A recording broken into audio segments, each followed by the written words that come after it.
اور تمہیں 10 بجے سے پہلے پہلے سب کام مکمل کر لینا چاہیے، یاد ہے؟ سالار نے اسے یاد دہانی کرائی۔ جبرائیل نے ایک بار بھی باپ کو دیکھے بغیر سر ہلایا اور اٹھ کر کھڑا ہو گیا۔ تمہاری ممی کہاں ہیں؟ سالار نے اس سے پوچھا۔ ہارن کی آواز کے باوجود بھی نہیں آئی تھی وہ، اور جبرائیل رات کے اس پہر لاؤنج میں ڈیسک ٹاپ پر اکیلا موجود تھا۔ اس کے گھر میں یہ خلاف معمول تھا۔ وہ خدشہ جو اسے ڈنر میں لاحق ہوا تھا، وہ جیسے یقین میں بدلتا جا رہا تھا۔ جبرائیل کو جواب دینا نہیں پڑا۔ بچوں کے کمرے کا دروازہ کھول کر وہ باہر آ گئی تھی۔ سالار نے اسے دیکھا اور اس کے چہرے پر پڑنے والی ایک نظر ہی اسے یہ بتانے کے لیے کافی تھی کہ اس کے بدترین خدشات ٹھیک ثابت ہوئے تھے۔ اس لاؤنج میں موجود تینوں افراد عجیب ڈرامائی انداز میں وہاں ایک دوسرے کے سامنے کھڑے تھے۔ وہ خاموشی جبرائیل نے پہلی بار اپنے گھر میں اپنے ماں باپ کے درمیان ایک دیوار کی طرح حائل ہوتی دیکھی تھی، اور اس خاموشی نے اس کے خوف کو اور بڑھایا تھا۔ وہ بلا کا ذہین تھا، لیکن دنیا کی کوئی ذہانت انسانی رشتوں کے الجھے دھاگوں کو سلجھا نہیں سکتی، نہ خاموشی کی دیواریں چھید سکتی ہے۔ گڈ نائٹ، اسے جیسے راہ فرار سوچی تھی۔ وہ 2 لفظ بول کر ماں باپ کو دیکھے بنا وہاں سے غیر متوازن چال کے ساتھ گیا۔ لاؤنج میں کھڑے رہ جانے والے ان دونوں افراد نے اسے نہیں دیکھا تھا، وہ ایک دوسرے کو دیکھ رہے تھے۔ ایک نظر، پھر دوسری، اور پھر تیسری۔ پھر سالار پلٹ کر اپنے بیڈ روم کی طرف گیا۔ وہ اس سے زیادہ ان نظروں کا سامنا نہیں کر سکتا تھا۔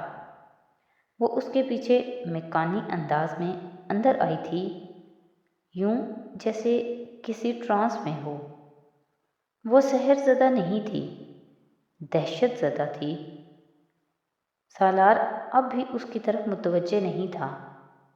ڈنر جیکٹ کو صوفے پر پھینکتے ہوئے اس نے فون ٹراؤزر کی جیب سے نکالا جو بج رہا تھا۔ وہ سکندر عثمان تھے۔ اس کی آواز سنتے ہی سکندر اپنا حوصلہ کھو بیٹھے۔ سالار نے زندگی میں پہلی بار باپ کو روتے ہوئے دیکھا تھا۔ تم نے طے کر رکھا ہے کہ تم ساری عمر مجھے چین نہیں لینے دو گے، سکندر نے آنسوؤں کے درمیان کہا۔ وہ اولاد کی تکلیف پر پریشان ہونے والے باپ تھے، رو پڑنے والے باپ نہیں تھے۔ آج ان کا یہ زوم بھی اسی اولاد نے ختم کیا تھا جو اتنے سالوں سے اس کے لیے فخر کا باعث رہا تھا۔ اس بار تو میں نے کچھ بھی نہیں کیا پاپا۔ اس جملے نے سکندر کو اور بھی زخمی کر دیا۔ میں اور تمہاری ممی کنشاسا آ رہے ہیں اسی ہفتے۔ انہوں نے اپنے آپ پہ قابو پانے کی کوشش کی۔ پاپا، کیا فائدہ ہے؟ میں وقت نہیں دے پاؤں گا۔ سب کچھ وائنڈ اپ کر رہا ہوں میں یہاں، پھر آ جاؤں گا پاکستان آپ کے پاس۔ اس نے اپنے باپ کو سمجھانے کی کوشش کی۔ وہ ان حالات میں ان دونوں کو اپنے سامنے نہیں دیکھنا چاہتا تھا۔ آپ پریشان نہ ہوں، میں بالکل ٹھیک ہوں۔ ٹریٹمنٹ ہو رہا ہے، آپ صرف دعا کریں۔ ممی سے بات کروائیں میری۔ طیبہ بھی اسی کیفیت میں تھی جس میں سکندر عثمان تھے۔ اس کی بیماری کا انکشاف ایک آتش فشاں کی طرح تھا جس نے اس سے جڑے ہر شخص کی زندگی کو بدل کر رکھ دیا تھا۔ کمرے میں ٹہلتے ہوئے فون کان سے لگائے وہ اپنے ماں باپ کو تسلیاں دیتے ہوئے اس وجود سے بے خبر نہیں تھا جو کمرے میں اس ساری گفتگو کے درمیان کسی بت کی طرح ثابت کھڑا تھا۔ سالار نے بالآخر فون بند کر دیا۔ اس نے فون رکھ کر امامہ کو دیکھا۔ اس کا چہرہ سفید تھا، بالکل بے رنگ، یوں جیسے اس نے کسی بھوت کو دیکھ لیا ہو۔ بیٹھ کر بات کرتے ہیں۔ خاموشی کو سالار نے توڑا تھا۔ اس نے ہاتھ بڑھا کر امامہ کا ہاتھ پکڑا اور اسے صوفے کی طرف لے آیا۔ وہ کھنچی چلی آئی تھی کسی رپورٹ کی مانند۔ تمہیں کس نے بتایا؟ گفتگو کا آغاز بھی اب اسی کو کرنا تھا۔ تم نے کیوں نہیں بتایا؟ سوال کا جواب غیر متوقع تھا۔ ہمت نہیں پڑی۔ جواب نے امامہ کی بھی ہمت توڑ دی۔ وہ کم حوصلہ تو کبھی نہیں تھا، تو کیا وہ خبر اس بیماری کی نوعیت اس حد تک خراب تھی کہ وہ کم ہمت ہو رہا تھا۔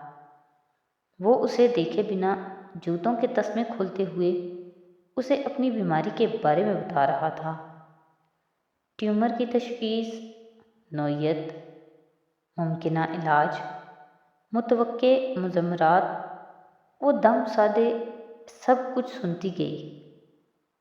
تم ٹھیک ہو جاؤ گے نا؟ اس نے ساری گفتگو کے بعد اس کا کندھا دونوں ہاتھوں سے پکڑ کر منت والے انداز میں پوچھا تھا۔ وہ جواب ہی نہ دے سکا۔ امامہ تم جا کر سو جاؤ، اس نے اپنے کندھے سے اس کے دونوں ہاتھ ہٹاتے ہوئے کہا۔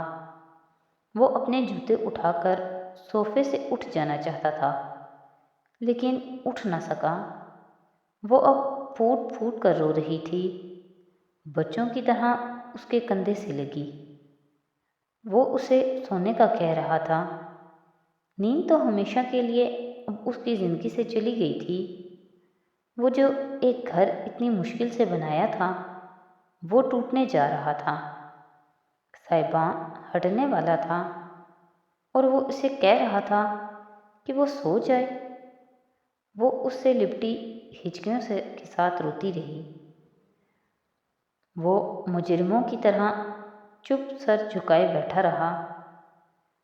میں رپورٹس دیکھنا چاہتی ہوں، وہ روتے روتے یکدم بولی۔ سالار نے ایک لفظ کہے بغیر اٹھ کر کینٹ سے فائلز کا ایک پلندہ لا کر کیبنٹ سے فائل کا ایک پلندہ لا کر اس کے سامنے سینٹرل ٹیبل پر رکھ دیا۔ وہ کپاتے ہاتھوں سے رپورٹس دیکھنے لگی۔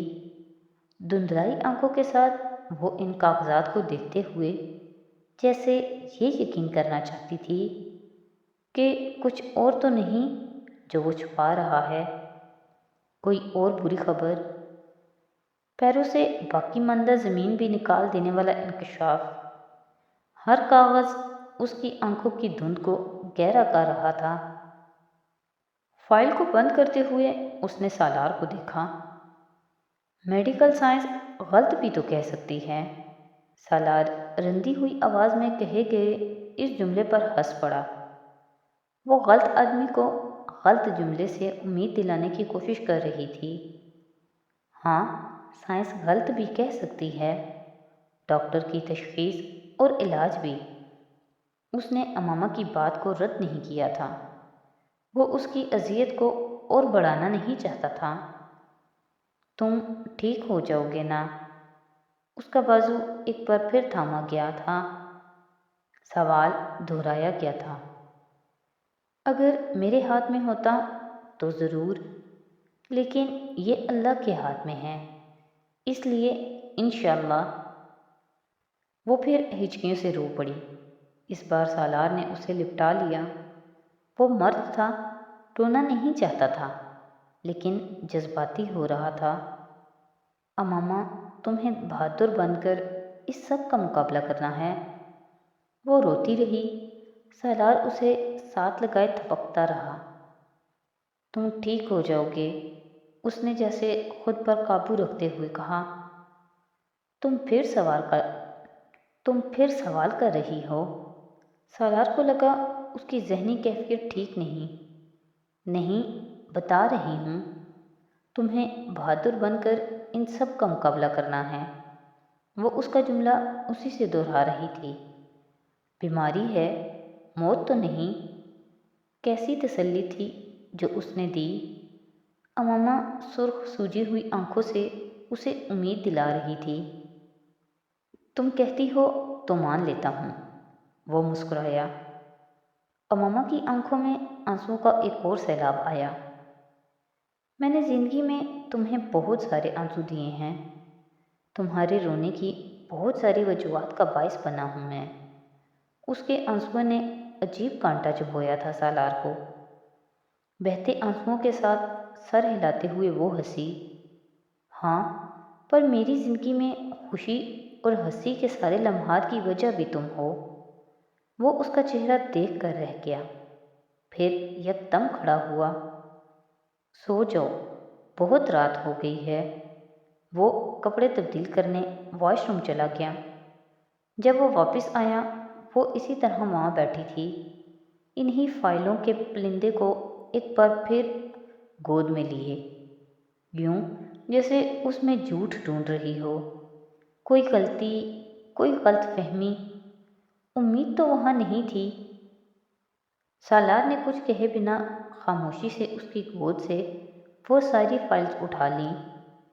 اماما، ایک وعدہ کرو۔ کیا؟ اس نے دوپٹے سے اپنا چہرہ رگڑتے ہوئے کہا۔ بچوں کو کچھ پتہ نہیں چلنا چاہیے، وہ بہت چھوٹے ہیں۔ اماما نے سر ہلا دیا۔ تو آج کی ایپیسوڈ یہیں پہ ختم کرتے ہیں، نیکسٹ ایپیسوڈ کے ساتھ کل پھر حاضر ہوں گے۔ تو اگر آپ کو میری ویڈیوز اچھی لگ رہی ہیں تو پلیز میری ویڈیوز کو لائک کریں، میرے چینل کو سبسکرائب کریں اور اپنے فیملی اور فرینڈ کے ساتھ شیئر کریں۔ بہت شکریہ۔